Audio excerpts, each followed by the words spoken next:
নমস্কার বন্ধুরা, আশা করি ঠাকুরের কৃপায় সকলে ভালো আছেন, সুস্থ আছেন। প্রেরণা বাংলা মোটিভেশন চ্যানেলের আজকের পর্বে সবাইকে আমন্ত্রণ জানাই। সন্তানকে নিয়ে চিন্তার যেন শেষ নেই মা বাবার। শৈশব, কৈশোর, যৌবন, জীবনের যে কোনো ধাপেই এই চিন্তা অব্যাহত থাকে। যত স্বপ্ন, যত আশা, সবই তো সন্তানকে ঘিরেই। এই স্বপ্ন তাসের ঘরের মতো ভেঙে পড়ে যখন সন্তান কুপথে চলে যায়। বর্তমান সময় যুব প্রজন্মের নানান অনৈতিকতার খবর, উশৃঙ্খলতার খবর প্রায়শই প্রকাশিত হয় সংবাদ মাধ্যমে। আর তখন তার মাতা পিতার বুকে হাহাকার ওঠে।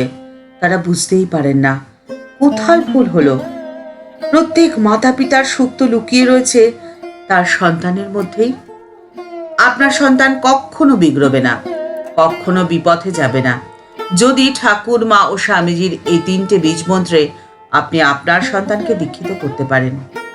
মনে রাখবেন, প্রত্যেকটি সন্তান অনবদ্য, নিজস্ব প্রতিভায় পরিপূর্ণ ব্যক্তিত্ব। পিতা মাতার দায়িত্ব শুধুমাত্র সেই প্রতিভাকে সকলের সামনে নিয়ে আসা, অনুসরণ করা মহান আদর্শকে, মহান ব্যক্তিত্বকে।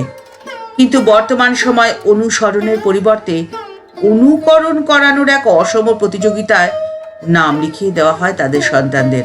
স্কুল কলেজে শিক্ষা অর্জনের সময় তাদের মাথায় এটি ঢুকিয়ে দেওয়া হয়, তাদের সহপাঠী বন্ধু যদি কেউ 98% পায়, তবে তাকেও পেতে হবে 98 কি 99%। জীবনের উদ্দেশ্যটা যে ঠিক কি, সেই কথাটি সন্তান তো বুঝতেই পারে না। জীবনের উদ্দেশ্য কি শুধুই নম্বর পাওয়া, নম্বরের পেছনে দৌড়নো, বড় চাকরি পাওয়া?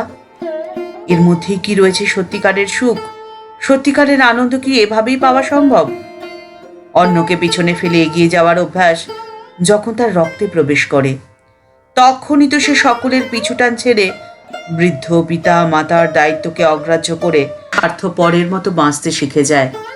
আর তখনই শহরের কোনায় কোনায়, আনাচে কানাচে গড়ে ওঠে হাজার হাজার বৃদ্ধাশ্রম। আর সেখানে বৃদ্ধ মাতা পিতা অধীর আগ্রহে অপেক্ষা করে তার সন্তানের জন্য। কিন্তু সেই সন্তান তো তখন বড় ব্যস্ত, তার হাতে সময় নেই। কারণ তাকে তো দৌড়তে হবে, তাকে তো এগিয়ে যেতে হবে, তাকে তো নম্বরের পেছনে ধাওয়া করার অভ্যাসটা ছোটবেলায় তৈরি করে দেওয়া হয়েছিল, বহু পুরনো অভ্যেস।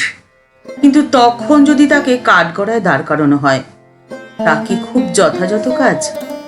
আর সব থেকে দুঃখের যা হয় তা হলো, এই স্বার্থপরতা তাকে নিরানন্দে রাখে চিরকালের জন্য। জীবনের প্রকৃত সুখ, প্রকৃত আনন্দের সন্ধানই সে পায় না। আপনি যদি চান আপনার সন্তানের জীবন হোক আনন্দময়, সফল, সুন্দর, তাহলে প্রথমেই যে মন্ত্রটিকে আপনার সন্তানকে দীক্ষিত করতে হবে তা হলো পরার্থপরতা বা নিঃস্বার্থ ভাবনার শিক্ষা। অন্যের জন্য কিছু করলে তা যে প্রকারান্তরে নিজের জন্যই করা হয়, জীবনের এই সত্যটি তাকে উপলব্ধি করাতে হবে আপনাকেই। একা নয়, সকলের জন্য ভাবতে হবে।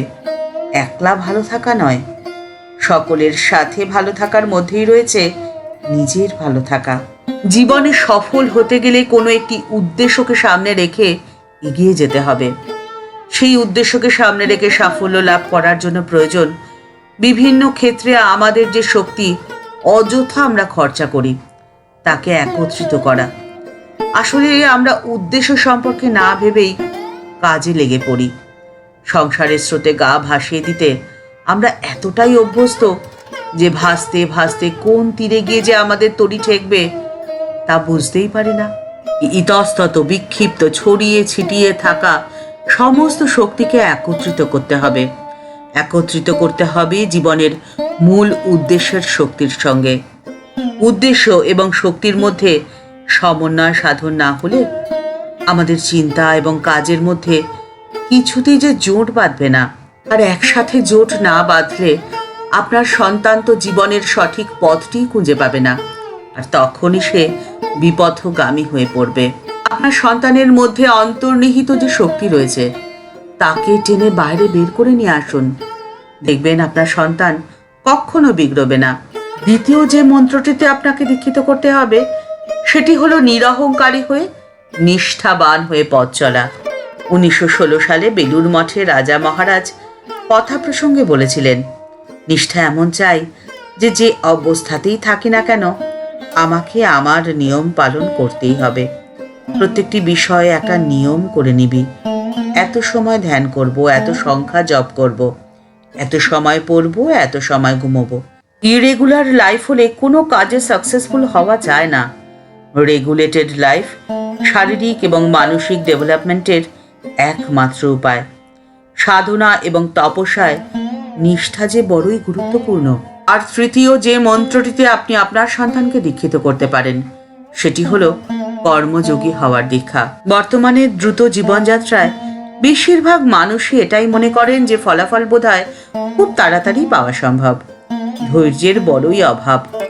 কিন্তু তারা এটা বুঝতে চান না যে ফল আসার জন্য একটি ন্যূনতম সময় প্রয়োজন। যারা আধ্যাত্মিক জীবন গ্রহণ করে থাকেন তারা অনেক সময় তাৎক্ষণিক এবং দ্রুত ফলাফল চেয়ে থাকেন। জীবনের অন্য সমস্ত কার্যকলাপের মতোই আধ্যাত্মিক বিষয়ে সময় এবং ক্ষণ ভীষণ গুরুত্বপূর্ণ ভূমিকাই পালন করে। কিন্তু তবে উপায়? দ্রুত ফলাফল পাওয়ার জন্য কি আমরা কাজ কর্ম থেকে অবসর নিয়ে নিরন্তর এক সাধন জীবনে মজে থাকব? সেই সুযোগ বা সামর্থ্য আমাদের অধিকাংশের মধ্যেই তো থাকে না। তাই তো ঠাকুর বলেছেন, এক হাতে কর্ম করতে হবে এবং অন্য হাতে ঈশ্বরকে ধরে থাকতে হবে, যাতে কর্ম শেষ হলে দু হাতেই তাকে ধরতে পারি। আর এই নিষ্ঠাই তো সেই শক্তি যার জোরে কোনো ফলের আশা না করে নিরন্তর কর্ম করা সম্ভব। আর নিরন্তর কর্মই হলো জীবনের সফলতার আসল চাবিকাঠি। আর এই চাবিটি দিয়ে যে আপনার সন্তানের জীবনে কখন সফলতা উকি মারবে তা তো আপনি নিজেও জানেন না। তাই তো শ্রীমা সারদা দেবী একবার কথা প্রসঙ্গে বলেছিলেন, কখন যে ক্ষণ বয় বলা যায় না, ও হঠাৎ এসে উপস্থিত হয়, টেরও পাওয়া যায় না। সেজন্য যতই গোলমাল হোক নিয়ম রাখা খুব দরকার। আর কাজের সফলতা প্রসঙ্গে মা একদিন বলেছিলেন, যা না করে ধনে জনে তা করে ক্ষণের গুণে। অর্থাৎ লোকজন বা বিষয় সম্পত্তির দ্বারাই যে কেবল কার্য সমাধা হয় তা তো নয়, যদি না তাতে কালের বা ক্ষণের আনুকূল্য থাকে। ক্ষণের গুণ অর্থাৎ শুভ সময়, ক্ষণের সহায়তা বা সুগম লাভ। তাই তো কোনো কাজে সফল হতে গেলে নিত্য নিয়মিতভাবে সেই কাজটি করে যেতে হবে। আর এই চেষ্টাই হলো সব থেকে বড় কাজ। এই তিনটি মন্ত্রে আপনি যদি আপনার সন্তানকে দীক্ষিত করতে পারেন তাহলে সে এই কথাটি বুঝতে পারবে যে অন্যের মধ্যে দেবদর্শনের অনুভবেই জেগে ওঠে নিজের দেবত্ব। জাতি, ধর্ম, বর্ণ, লিঙ্গ, ভাষা, অর্থ নির্বিশেষে এই জাগরণেই ধন্য হয় মানুষ। এই প্রসঙ্গে একটি বাস্তব ঘটনা আপনাদের সাথে শেয়ার করে নিচ্ছি। ঘটনাটি হলো একটি গভীর শীতের রাত। সেবা সম্ভার নিয়ে বেরিয়েছে একটি স্বেচ্ছাসেবক গোষ্ঠী। বিতরণের সামগ্রী শেষ হয়ে যাওয়ার পরে হঠাৎ একটি মেয়ের চোখে পড়ল যে একটি গলিপথে দুই রুগ্না শীর্ণা বৃদ্ধা প্রবল শীতে কুঁকড়ে শুয়ে রয়েছেন। নিজেদের গরম রাখার ব্যর্থ প্রয়াসে তারা এপাশ ওপাশ করে চলছেন ক্রমাগত। ওই মেয়েটি তখন তার সঙ্গীদের একটু অপেক্ষা করতে বলল, আর সে তখন নিজে এগিয়ে গেল ওই বৃদ্ধার কাছে। সে খুলে ফেলল নিজের গায়ের চাদর আর সোয়েটার। খুব যত্নে মাতৃ প্রতিমা দুজনের গায়ে জড়িয়ে দিল ওগুলো। কিন্তু যখন সে ফিরে এলো তার অনুভবই হলো না যে তার শীত লাগছে। তার চোখে মুখে এক অদ্ভুত জ্যোতি যেন ঠিকরে বেরোচ্ছে। সেটা ঠিক কি? সে হলো স্বামীজির প্রেমের উষ্ণতা। স্বামীজির এই প্রেমের উষ্ণতায় সে তখন উষ্ণ হয়ে রয়েছে। সে অনুভব করছে নিজের অন্তরের দেবত্বকে। সকলে ভালো থাকবেন, সুস্থ থাকবেন। আজকের পর্ব এই পর্যন্তই। দেখা হচ্ছে পরের পর্বে। ভিডিওটি ভালো লেগে থাকলে তা শেয়ার করার অনুরোধ করছি। আর আপনাদের মূল্যবান মতামতে আমাদের সমৃদ্ধ করে তুলুন। সকলে ভালো থাকবেন। ঠাকুর, মা ও স্বামীজির চরণে রইল আভূমিলুণ্ঠিত প্রণাম। আমাদের এই চ্যানেলটি যারা ভালোবেসে আপন করে নিয়েছেন তাদের জন্য রইলেও ভালোবাসা, শ্রদ্ধা ও প্রণাম। আর যারা এখনো এই চ্যানেলটি সাবস্ক্রাইব করেনি তাদের কাছে বিনীত অনুরোধ করছি চ্যানেলটি সাবস্ক্রাইব করে বেল বাটনটা ক্লিক করে দিয়ে অল বাটনটিতে ক্লিক করে দেওয়ার জন্যে। তাহলে এই চ্যানেলে ভিডিও আপলোড হওয়ার সাথে সাথেই আপনার কাছে নোটিফিকেশান চলে যাবে। আজকে আসছি, কাল দেখা হবে।